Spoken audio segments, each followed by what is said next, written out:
Diabetes, আপনার কি diabetes আছে?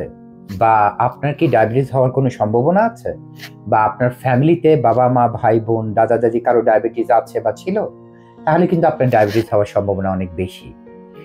ডায়াবেটিস আপনার আছে কিনা বা ভবিষ্যতে হবে কিনা এই ধরনের বিভিন্ন টেস্ট আছে। তো অবশ্যই এই টেস্টগুলো আপনি বছরে একবার করতে পারেন, to be on the safe side, safe থাকার জন্য যে আমার ডায়াবেটিস হতে পারে কিনা বা হবে কিনা বা হলে আমি কি করব। এখন আপনি হয়তো আমাকে জিজ্ঞেস করতে পারেন যে ডায়াবেটিসের সাথে কিডনি কি সম্পর্ক, আপনি ডায়াবেটিস নিয়ে কেন কথা বলছেন? অবশ্যই সম্পর্ক আছে। আমাদের দেশে 90% কিডনি রোগী দেখা গেছে যে তাদের কিডনি রোগ হয় আনকন্ট্রোল ডায়াবেটিস আর ব্লাড প্রেশার থেকে। তাহলে অবশ্যই ডায়াবেটিসের একটা বিশাল সম্পর্ক আছে কিডনির সাথে। তাহলে এখন আপনাকে কি করতে হবে? আপনাকে যেভাবে হোক এই ডায়াবেটিসটাকে কন্ট্রোল করতে হবে। এখন আসি, ডায়াবেটিস আপনি কিভাবে কন্ট্রোল করবেন? ওষুধ খেয়ে না ইনসুলিন নিয়ে? এখন ওষুধ কিন্তু আমার জন্য খারাপ। বেশিরভাগ ডায়াবেটিসের জন্য যে আমরা এই ওষুধগুলো খাই, এই ওষুধগুলো কিন্তু আলটিমেটলি আমার কিডনির জন্য আরো খারাপ একটা প্রভাব ফেলে। তাহলে ডায়াবেটিসের ওষুধ আমার খাওয়া যাবে না। ইনসুলিন নেবেন? ইনসুলিন নিতেও আমরা অনেকে ভয় পাই, বিরক্ত বোধ করি, লোকের অভাব, ঠিক মতো দিতে পারি না, ডোজের প্রবলেম আছে। তাহলে অল্টারনেটিভ কি থাকে? অবশ্যই ন্যাচারোথেরাপি।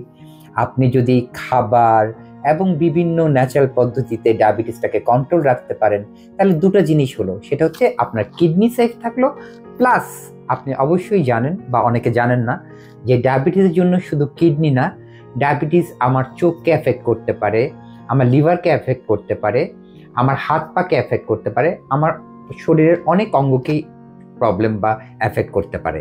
তাহলে দেখতে পাচ্ছেন আপনি কিন্তু ডায়াবেটিসটাকে কন্ট্রোল করে অনেকখানি সুস্থ বোধ করতে পারবেন, আপনার শরীরকে ভালো রাখতে পারবেন।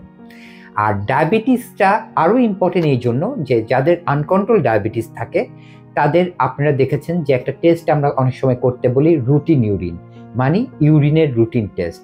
ওখানে আমরা দেখি যে সুগার 1+2+3+ অনেকের থাকে। সো যত বেশি এই সুগার ইউরিন দিয়ে পাস করবে তত বেশি কিন্তু আপনার কিডনির জন্য এটা একটা খারাপ প্রভাব ফেলবে। সো ঘুরে ফিরে তাহলে কি দেখলেন? আপনাকে যেভাবেই হোক ডায়াবেটিসটা কন্ট্রোল করতে হবে। ডায়াবেটিস ভালো রাখার জন্য, শরীর ভালো রাখার জন্য, মেইনলি আপনার কিডনিকে ভালো রাখার জন্য।